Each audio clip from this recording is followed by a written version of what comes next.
Olá, boa tarde a todos e todas. Esse é o nosso encontro Reflexões à Luz do Espiritismo. E como sempre, temos um tema especial. Estamos nesse mês e hoje, fazendo essa gravação no Dia Internacional da Mulher.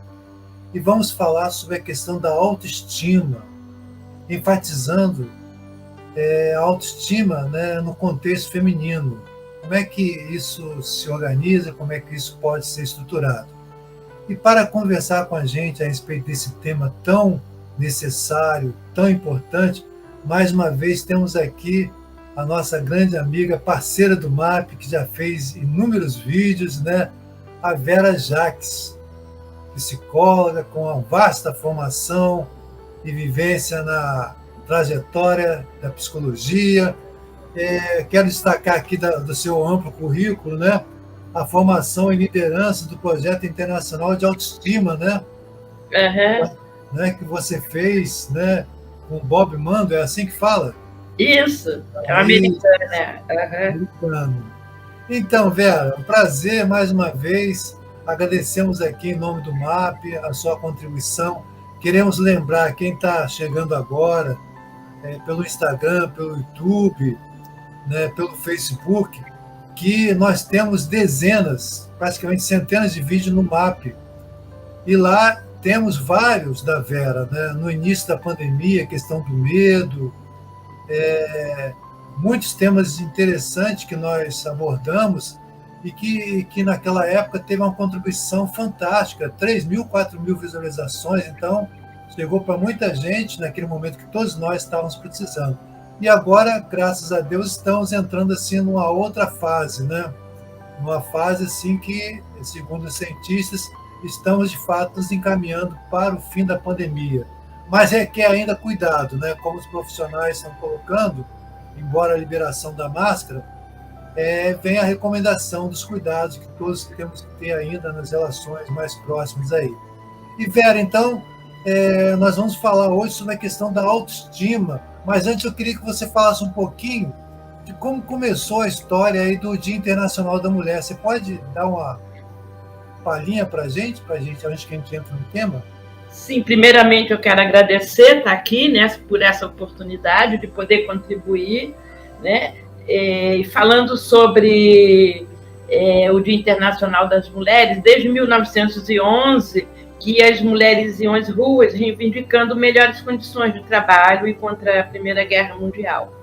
Em 1917, no dia 8 de março, elas realmente foram às ruas e foram muitas presas e sempre reivindicaram pelas suas condições de igualdade, direito de trabalho, em relação aos homens. E em 1975, a ONU instituiu o Dia Internacional da Mulher no dia 8 de março. Então, sempre comemoramos o Dia Internacional da Mulher, E que a gente vê que, desde aquela época, essas mulheres que lutaram, elas tinham uma boa autoestima. Isso porque elas não se fizeram de vítimas. Elas resolveram lutar, elas viram que elas tinham condições e elas queriam se valorizar e queriam mostrar que elas eram pessoas tão iguais quanto os homens. Porque a autoestima, para mim, é o alicerce da nossa personalidade. Porque ela contém elementos conscientes e elementos inconscientes. A autoaceitação, eu acho que é o útero da autoestima. Eu tenho que me autoaceitar. Acontece que eu não consigo me olhar no espelho. Ou melhor, eu não consigo me ver se não for pelo espelho. Eu vejo todo mundo menos a mim. Então, sem querer, esse olhar, quando eu olho no espelho, reflete o olhar dos outros. Reflete o que os pais disseram que eu sou. Reflete se eu fui desejada ou não. Reflete como foi a minha gravidez, como foi meu parto. Reflete as feridas que eu tive ao ocorrer da minha vida. Se eu fui rejeitada, se eu fui abandonada, se eu fui violentada, se eu fui reconhecida como uma pessoa. tudo isso influi na nossa autoestima. Então, se eu não me aceito como eu sou, se eu não consigo me valorizar e dizer sim para mim mesmo, e me faço de vítima, porque aí é interessante, tem dois polos, né? Se eu não me aceito, eu me viro vítima, e quando eu sou vítima, eu não consigo fazer nada, eu fico paralisada, eu fico esperando que o outro faça por mim. E tem um outro polo que a gente também tem que tomar cuidado, que eu só cuido dos outros. Sim. E aí também acaba me tornando vítima, porque eu acho que eu estou sendo explorada, eu não cuido de mim.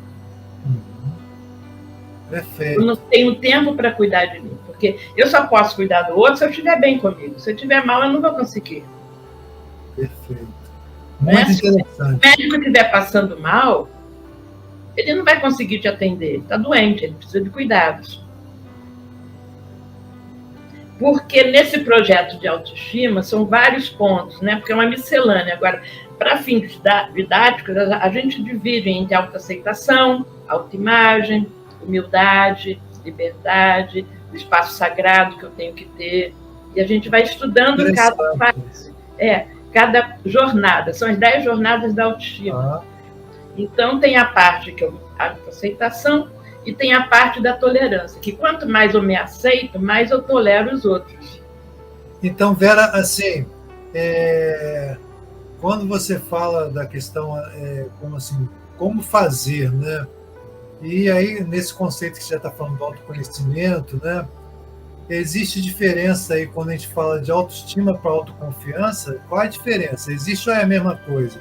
Quando eu tenho autoconfiança... Desculpa te interromper. A autoconfiança faz parte da autoestima. Sim. Mas você, por exemplo, você pode ter muita autoconfiança no seu trabalho espiritual que você faz, no mapping, mas a tua autoestima emocional ser péssima. Isso acontece muito com executivos. Né, que acabam, existe eu acho que é uma tese, que é na rua e no lar.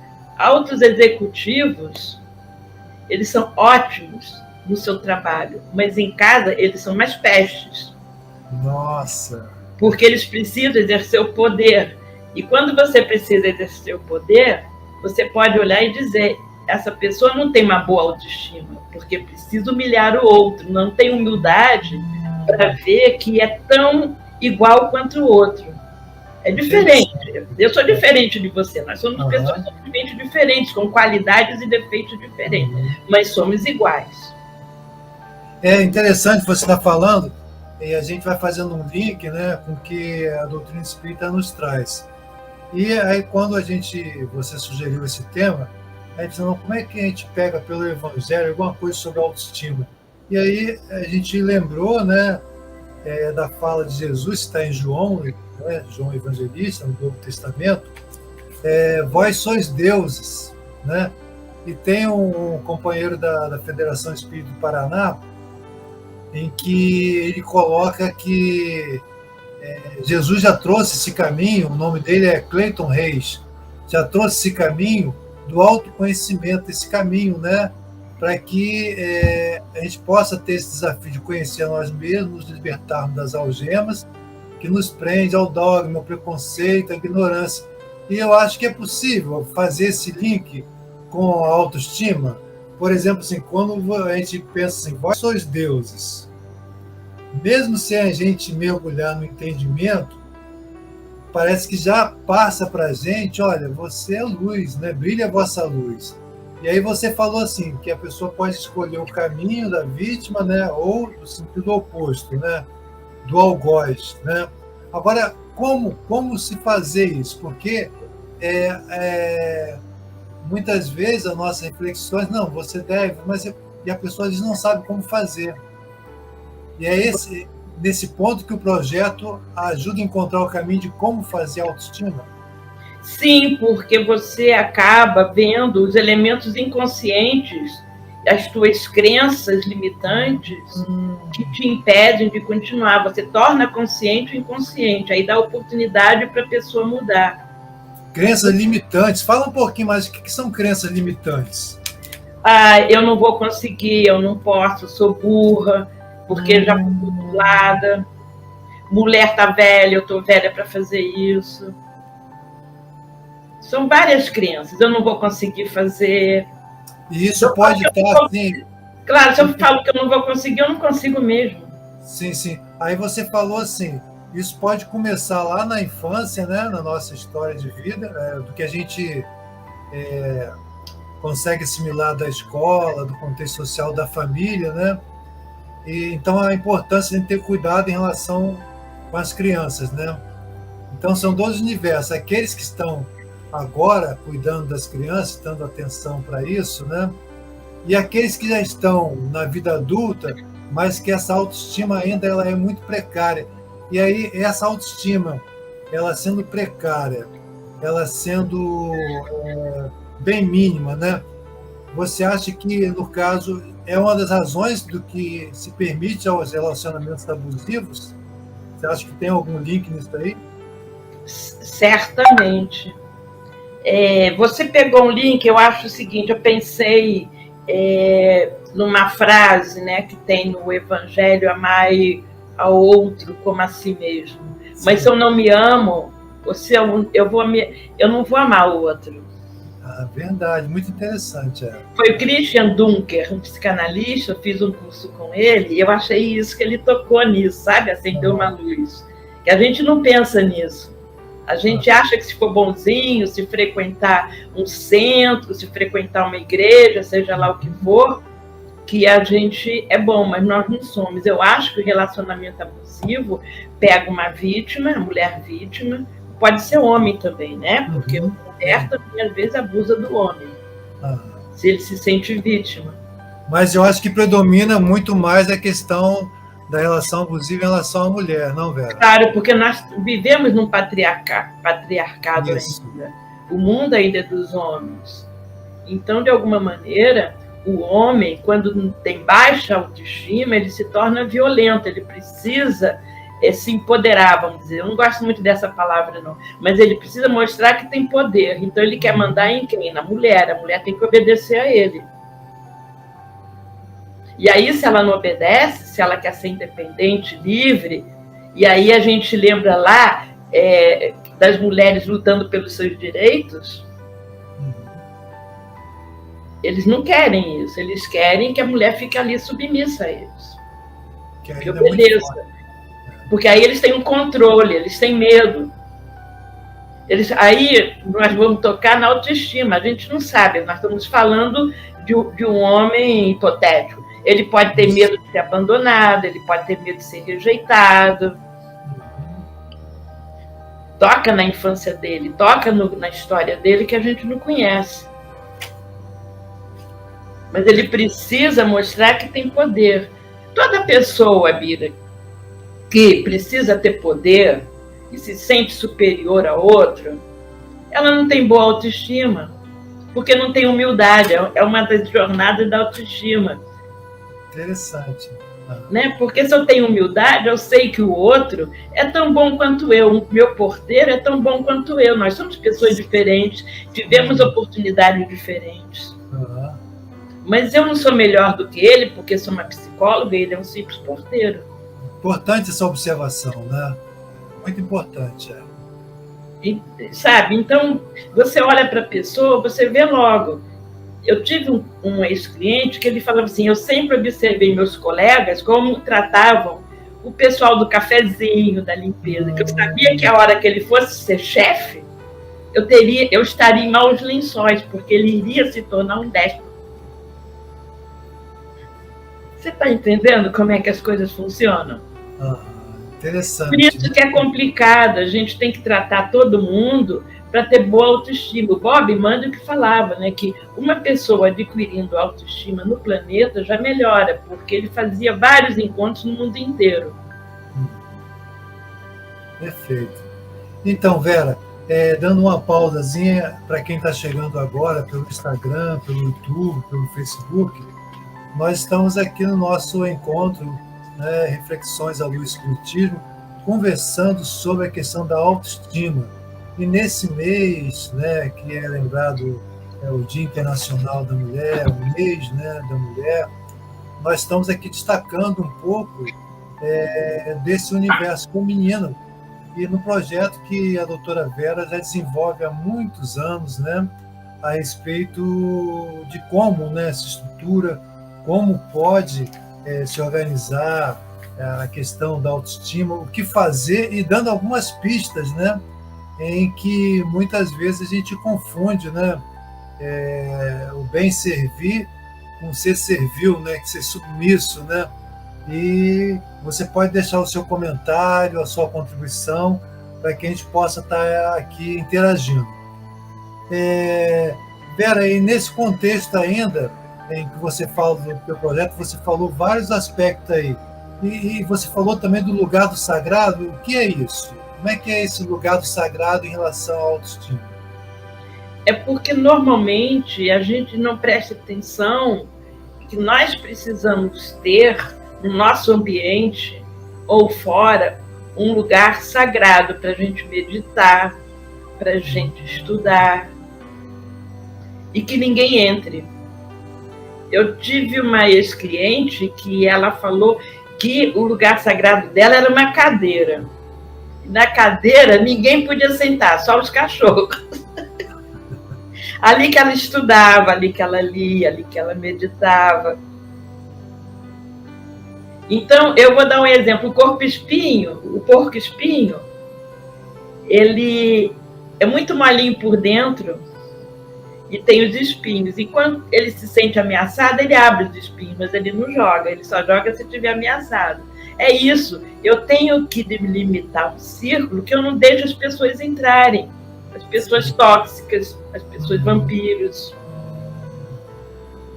Então, quando eu falo da cadeira, a gente simboliza, porque nós somos também matéria, a gente concretiza um lugar sagrado, mas não necessariamente precisa ser uma cadeira. Sim. Pode ser qualquer canto, mas eu tenho que limitar.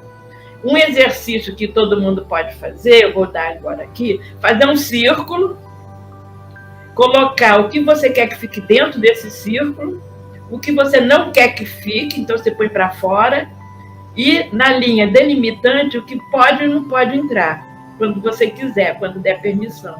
Interessante. Porque se a gente não delimita esse espaço, as pessoas nos invadem.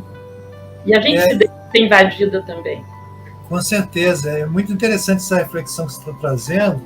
E aí, assim, o nosso público aqui, segundo a estatística do nosso presidente Ivan, tem muitos, né, acima de 50, de 60, né, e voluntários, né, muitos voluntários. Nós temos aí, graças a Deus, são mais de 60 mil seguidores e dezenas, algumas centenas de colaboradores no MAP e tal. E quando você falou a questão do lugar do sagrado, você acha que pode, muitas vezes, quando a pessoa está num contexto religioso, confundir, tipo assim, não conseguir se preservar em nome, como se fosse para atuar para o outro, aquilo que você falou, né? A gente pode estar envolvido no trabalho filantrópico, de doação, e ter a autoestima extremamente precária, né? E aí esse cuidado, ele não tem do que é dele, muitas vezes. Sim, correto. Por isso que toda instituição, você deve saber disso, tem as confusões, tem as brigas, tem as invejas, tem as competições. Porque as pessoas são mal resolvidas. E às vezes elas acham que, como tem a baixa autoestima, que elas conseguiram um lugar de poder. Sim, aí é isso que você falou lá do executivo, né? Muitas vezes o cara, ele é lá na empresa e no lar é ao contrário, até com atitudes desrespeitosas e violentadoras, que de vez em quando acontece, né? Muitas vezes, equivocadamente, se fala que a agressão da mulher é da classe mais desfavorecida, mas não, está em todas as classes, o desrespeito. E aí, como a gente está falando também do contexto aqui do mês da mulher, do Dia Internacional da Mulher, que é hoje, que as pesquisas, os dados estão aí, o valor de salário é menor, né, as condições de respeito também melhor, a questão do abuso, assédio moral que a gente estudou, né, sobre isso, assédio sexual também, isso é muito forte. Como é que você vê esse tipo de situação também em relação ao contexto da autoestima? Porque, na verdade, assim, muita gente que está nos escutando, está nos acompanhando, pode se identificar. Realmente, até lembrando agora uma lei, né, da constelação, a lei do equilíbrio, a questão da balança, né? Isso em qualquer relacionamento, né, casal, amizade, trabalho, tem que ter um equilíbrio. Mas muitas vezes essa pessoa ela está assim, ou vive um momento de fragilidade e não consegue separar o que é dela e o que é do outro. E em nome, entre aspas, de uma caridade ou de uma qualidade, ela está num momento assim de desvalia, de menos-valia, né? Ela está se submetendo, oferecendo tudo para o outro e ela não consegue reter para si. Há aí um desequilíbrio, né? Qual a dica, qual a pista que a gente pode estar dando para as pessoas que porventura estejam vivendo ou se percebe assim, né? Bira, quando eu faço mais para o outro, no fundo, eu quero um reconhecimento que nunca vem, porque eu não tive o reconhecimento lá na minha infância. Sim. Então eu faço para o outro falar assim, como você é boa. Mas só que eu estou sendo explorada. Como você falou, né, na constelação familiar, tem o dar e o tomar. Isso mesmo. Se eu faço mais do que o outro me dá, existe uma discrepância de não troca, né? Existe de uma exploração. De exploração. Estou explorando o outro. A gente não gosta muito de falar essa palavra, mas estou sendo explorada. O Hellinger mesmo fala, né, que se eu estou dependendo do outro como invalidez, eu tenho que agradecer, porque o outro está fazendo mais do que eu. Mas normalmente esse outro fica com raiva porque o outro está são e eu estou inválido. E tem uma leitura também a respeito desse desequilíbrio aí. Olha só que interessante. Aí falando de relações, né? Não só relações no sentido afetivas, né? Casal, mas relações de trabalho com o outro, né? Em que muitas vezes quando você oferece demais, mais ou menos nessa linha que você está falando, você oferece demais, e aí de repente a pessoa foi embora. Poxa, mas eu te oferecia tanto, mas aquilo passa a ser um peso para ele. Passa a ser como se ele estivesse sendo excluído. E aí é o inverso, né? Porque a pessoa pode pensar. A gente pode estar refletindo como essa defasagem da autoestima ela pode prejudicar uma relação, né? Quando eu faço muito para o outro, eu coloco o outro em dívida comigo. Ah, interessante, olha. Interessante. Entende? E aí o outro fica irritado, porque se sente endividado. Você está entendendo? Se você toda hora me convida para jantar e não me deixa dividir as contas, uma hora eu vou me sentir, eu não vou não, sabe? Estou me sentindo Olha, mal. Interessante esse exemplo, muito bom exemplo, hein? Não é? Eu vou começar a me sentir mal, porque você está me dando mais. Aí a gente começa a pensar, o que ele está querendo comigo? Sim. É verdade. Porque normalmente o outro vai, sem querer, inconscientemente ou não, querer que eu me submeta às regras dele. Isso, exatamente. E eu lembro também que, fazendo um link com o Evangelho segundo o Espiritismo e com o próprio postulado da constelação, em que quando existe esse desequilíbrio, e é também um processo assim que é complexo, a arte de ajudar ela é complexa, ela não é tão fácil. E o próprio Evangelho, eu estou falando do Evangelho segundo o Espiritismo, tem muita gente que acompanha aqui, mas não é espírita, mas que está lá no Evangelho segundo o Espiritismo, quando vai falar da questão da caridade, do cuidado que você deve ter de como fazer chegar, porque muitas vezes, e acontece muitas vezes, a nossa doação seja ela afetiva ou material, ela é muitas vezes arrogante e desrespeitadora, que o outro se sente menor. Por isso que tem aquele ditado popular, né? O ideal é que não se dê o peixe, mas que ensine a pescar, né? Que a pessoa ela vai submetendo aquilo e quem está na posição de ajudar, às vezes se coloca numa posição agressora, desrespeitadora até, achando que quem vai ser auxiliado tem que aceitar e ser grato. E é interessante que o MAP, né, tem um grande trabalho com a população em situação de rua, né? Muito, né? Diariamente são distribuídas, né, centenas de quentinhas. E nesse período da pandemia, graças a Deus, não parou, houve continuidade. E há muitas situações em que a pessoa chega na população, o indivíduo que está na rua, a oferecer alguma coisa, e o outro diz, não quero. Quem disse que eu quero isso? E a pessoa fala, como? Eu estou trazendo aqui alguma coisa. Então, assim, é uma ilustração meio simplista desse cuidado que a gente deve ter de como chegar ao outro daquilo que, de repente, não precisa. Isso que você disse, o que ele está querendo comigo? Ele me convida, ele está pagando. Então, e aí, fazendo um link até com a dependência química, né? Onde o familiar ele ajuda ou está sendo um facilitador do processo, né? O cara continuar a usar, né? O que você acha disso? Não, eu acho que a pessoa, né, se sente superior e quer ajudar para se sentir superior e para ser reconhecido. A pessoa quer ser reconhecida. Você tem que saber se o outro quer ajuda. Importante isso. Outro dia eu estava aqui antes da pandemia na rua, uma senhora, alguém estava insistindo para atravessar e ela com uma bengala, tacou a bengala dizendo que ela podia atravessar sozinha. Porque de alguma maneira ela não queria se sentir velha, entendeu? Ela não precisava daquilo, porque ele não perguntou, a senhora quer ajuda? Ele deveria ter perguntado, ele pegou no braço dela.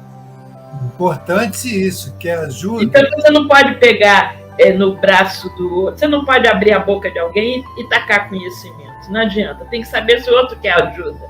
Isso. Tanto é que na terapia, nós como psicólogos, quem não quer ser ajudado, a gente não consegue ajudar. Isso, perfeito. Então você tem que saber, será que aquela pessoa quer ser ajudada? Com certeza. Aí é que vem a humildade da jornada. Eu tenho que ser humilde para saber que eu não sou melhor que o outro. Não é porque eu estou oferecendo uma quentinha que eu sou melhor que o outro. Olha só, muito, muito boa essa ilustração, muito boa. Porque está nós estamos tão, aí usa a expressão dos emaranhamentos, né? Emaranhados, né? Que existe a fala da constelação, que isso fica meio confuso, a gente não percebe isso, né? Como se o fato de você estar oferecendo uma quentinha, uma ajuda, a gente é melhor do que o outro. Pelo contrário, né? O próprio Evangelho vai colocar o seguinte, a arte de você conseguir entender e perceber e atuar, de que maneira?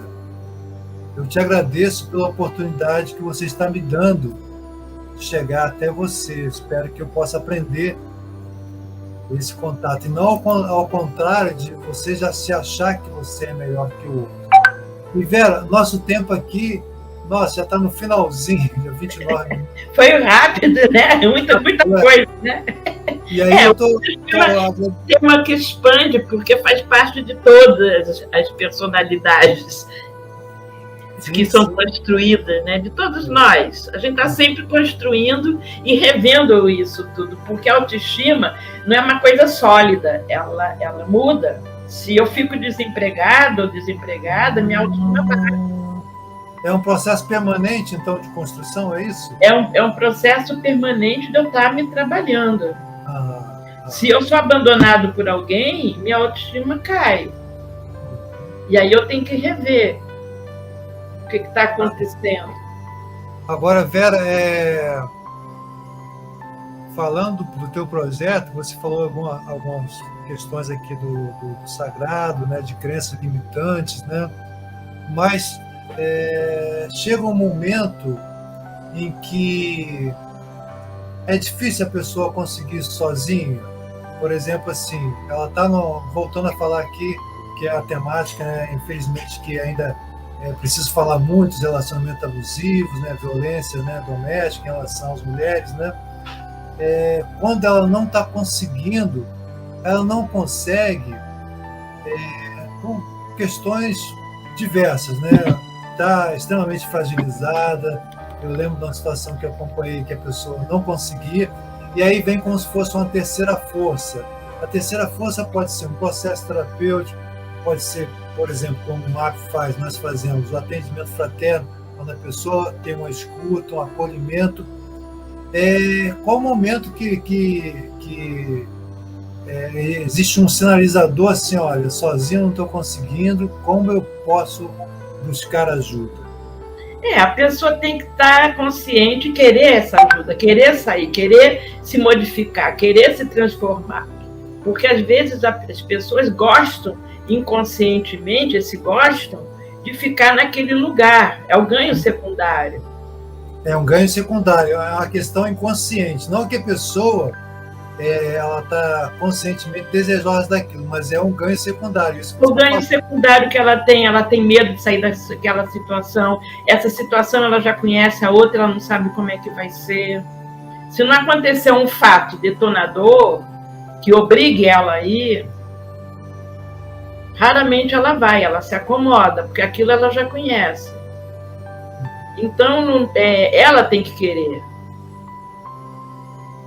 Agora, aí eu estou provocando, doutora Vera, a questão do desejo, da vontade, onde a pessoa, assim, ela está tão desintegrada emocionalmente, onde está o desejo, onde está essa força dela que ela não encontra? Como é que isso, como é que pulsa? Se ela não se movimentar, não consegue sair? É isso que você está falando? Não, ela não consegue sair, porque, como eu falei no início, tem as feridas dela, tem as dores dela, medo de abandono, rejeição, ela não confia nela, ela não se valoriza, ela acha que não pode. Que esse projeto todo é baseado no sim, eu posso, sim, eu sou o número 1 da minha vida. Olha que legal. Que você é o número 2, você é o número 1 da sua, eu sou o número 1 da minha. Mas a pessoa se coloca como se fosse inferior, como se fosse vítima. E eu já falei no início, quando você se torna vítima, você não consegue sair da situação. Porque você quer piedade, você quer condolências, você não quer sair daquilo. Bira, é muito complicado, o ser humano é muito complicado.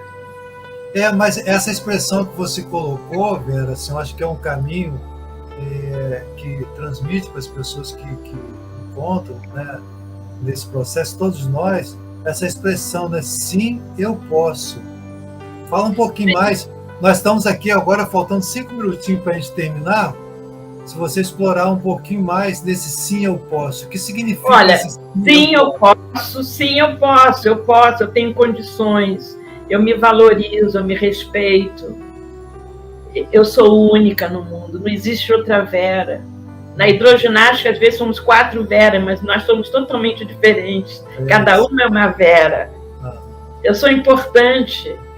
Como você falou no início, nós somos deuses. Eu tenho no meu site www.verajaques.com.br www.verajaques.com.br um e-book sobre autoestima em PDF, que as pessoas podem baixar gratuitamente. Que legal. Eu vou pedir aqui que depois, Celso, se possível, colocar esse endereço. Pode falar novamente, Vera? É www, meu nome, verajaques.com.br. Tá ok. Eu vou colocar aqui no grupo das pessoas que estão interagindo com a gente, quem desejar buscar lá maiores informações, né, a respeito disso. E tem as 10 jornadas que dão uma visão geral do que é a autoestima. E lá, por exemplo, quem tiver interessado, que tem gente perguntando aqui, como é que eu posso participar? Se ele entrar lá no site, ele vai ter esse caminho, né, de como encontrar. Tem um e-mail, tem o contato do e-mail que manda para mim. Ah, legal, então. Que bom. Então, Vera, nós estamos chegando aqui ao finalzinho, passa muito rápido, são 35 minutos.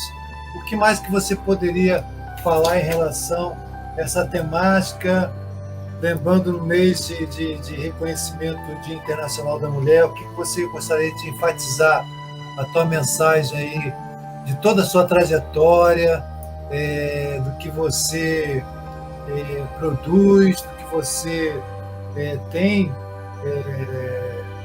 compartilhado, né, e acolhido muitas pessoas que te buscam, uma mensagem, uma fala assim, mais especial para o universo feminino, que talvez aqui a grande parte que esteja nos ouvindo aqui é o universo feminino.